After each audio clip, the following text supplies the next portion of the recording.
সীমান্ত দিয়ে জঙ্গি অনুপ্রবেশ করিয়ে নাশকতা নয়, সীমান্তের ওপারে অর্থাৎ পাকিস্তানে বসেই সোশ্যাল মিডিয়ার বিভিন্ন প্ল্যাটফর্মে প্রথমে এদেশের তরুণ তরুণীদের সঙ্গে যোগাযোগ, পরিচয়, বন্ধুত্বের পর কখনো টাকার টোপ, কখনো বা জেহাদি মানসিকতার জিগির তুলে মগজ ধোলায়, এরপর রীতিমতো ভার্চুয়াল ট্রেনিং দিয়ে তাদের নাশকতামূলক কাজে লাগানো।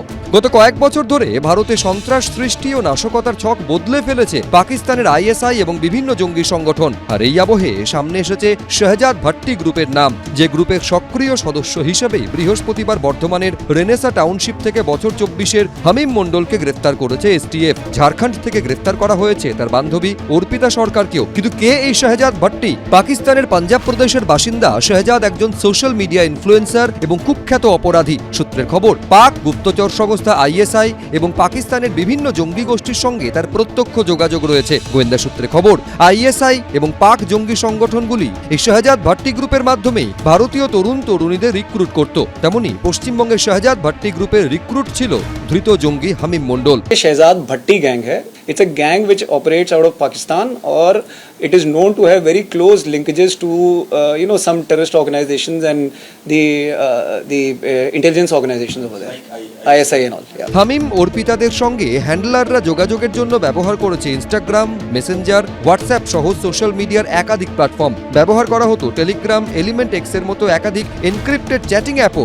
রানা একটা ছিল, উজাইর একটা ছিল, আবিজট 333 2-3 মাস আগে ইন্টারাকশন স্টার্ট হয়ে ইনস্টাগ্রামে ফলো করতে আরম্ভ করে, তারপরে ওর কমিউনিকেশন প্যাটার্ন ডেভেলপ করতে করতে হোয়াটসঅ্যাপ, কিছুটা ইনক্রিপ্টেড চ্যাট পোর্টালস আরও আছে, যেমন টেলিগ্রাম আছে, ইভেন সেশন, আর আমরা দেখলাম এলিমেন্ট এক্স, এইরকম অনেকটা ইনক্রিপ্টেড চ্যাট পোর্টালস উপরে এদের নিজেদের মধ্যে কমিউনিকেশন স্টার্ট হয়। সূত্রের খবর, টেরার ফান্ডিং থেকে প্ল্যানিং, রেকি করা, নিরাপত্তা সংক্রান্ত তথ্য সংগ্রহ বা স্লিপার সেল হিসেবে কাজ করা, প্রয়োজন মতো ভারতীয় তরুণ তরুণীদের দিয়ে কাজ করিয়ে নিত এই শাহজাদ ভাট্টি গ্রুপ। বদলে দেখানো হতো মোটা টাকার লোভ।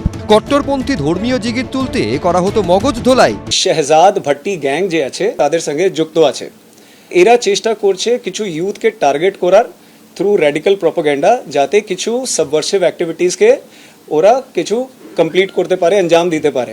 এমনকি ধৃত হামিম মণ্ডল বেশ কিছু তরুণকে রিক্রুট করেছে বলে আশঙ্কা করছেন তদন্তকারীরা। হামিম ওয়াজ স্প্রেডিং নেটওয়ার্ক, এর মধ্যে কয়েকটা নাম আমরা পাচ্ছি, আমি এখানে বলতে পারবো না। कोशिश कर रहे हैं और भी यंगस्टर्स को इसमें इन्वॉल्व करने की। ब्रेन वॉश तो है ही, एक मेजर रेडिकलाइजेशन अटेम्प्ट तो इसमें है ही, क्योंकि पाकिस्तान के हैंडल्स इन्वॉल्व हैं, तो डेफिनेटली एक सेबोटाज, मेजर सेबोटाज एंगल भी है, और पैसा का कितना एंगल है वो भी हम इसमें वेरीफाई कर रहे हैं। ইতিমধ্যে পাঞ্জাব, হরিয়ানা, অসম, দিল্লি, উত্তরপ্রদেশ, তামিলনাড়ুর মতো রাজ্যে এই শাহজাদ ভাট্টি গ্রুপের হদিশ মিলেছে। বিভিন্ন রাজ্যের এসটিএফ এর পাশাপাশি তদন্ত চালাচ্ছে জাতীয় তদন্তকারী সংস্থা এনআইএও। শ্যাডো ওয়ার যেটা হয় সেটা এই সমস্ত মাধ্যমের উপর পুরোপুরি আজকাল নির্ভরযোগ্য। কারণ এই যে ইনস্টাগ্রাম, এই যে হোয়াটসঅ্যাপ, টেলিগ্রাম, হ্যাঁ, এই যে এক্স হ্যান্ডেল অথবা নানা রকমের যেগুলো সোশ্যাল মিডিয়া রয়েছে, এগুলো যেমন উপকারিতা প্রচণ্ড, এগুলো ছাড়া আজকের সমাজ, আজকের বাণিজ্য কিছু চলতে পারে না, ঠিক সেরকম এরাও এটাকে ওদের উপযোগিতায়, ওদের কাজে ভীষণভাবে কাজে লাগাচ্ছে। দেশের একাধিক রাজ্যের পাশাপাশি পশ্চিমবঙ্গেও সন্ধান মিলেছে পাকিস্তানের শাহজাদ ভাট্টি গ্রুপের জঙ্গি মডিউলের। গ্রেফতার হয়েছে জঙ্গি হামিম মণ্ডল। সেও আবার একাধিক তরুণ তরুণীকে এই মডিউলে রিক্রুট করার চেষ্টা করেছিল বলে জানতে পেরেছে এসটিএফ। এখন যত দ্রুত সম্ভব মডিউলের বাকি সদস্যদেরও ট্র্যাক করতে চাইছেন তদন্তকারীরা। ময়ূখ ঠাকুর চক্রবর্তী, শিবাশিস মৌলিক, কমল কৃষ্ণ দে, এবিপি আনন্দ। এবিপি আনন্দ, এগিয়ে থাকে, এগিয়ে রাখে।